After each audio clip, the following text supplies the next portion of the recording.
Hello everyone, how are you doing? This is MD Tech here with another quick tutorial. In today's tutorial, I'm going to show you guys how to install and set up your HP OfficeJet 8035e series printer on your Windows device. So this should hopefully be a pretty straightforward process here, guys. And without further ado, let's go ahead and jump right into it. So all you have to do is open up a web browser, and you want to go ahead and just search for HP OfficeJet 8035e support. Go ahead and search for that. Best result should be an HP support page that says HP OfficeJet Pro 8035e on one printer. Go ahead and open that up.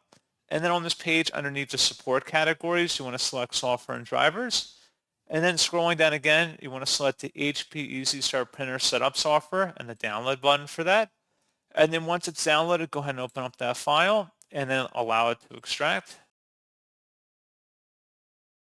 And it should be a verified publisher, HP Inc. Select yes, and then just allow the HP Easy Start wizard to begin installing.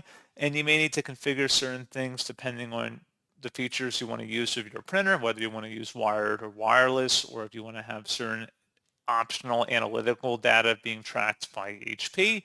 So pretty straightforward process on that, guys. Just follow through with the on-screen prompts, and that's all you would have to do. So pretty straightforward process on that, guys. And as always, thank you for watching. I do hope that I was able to help you out, and I do look forward to catching you all in the next tutorial. Goodbye.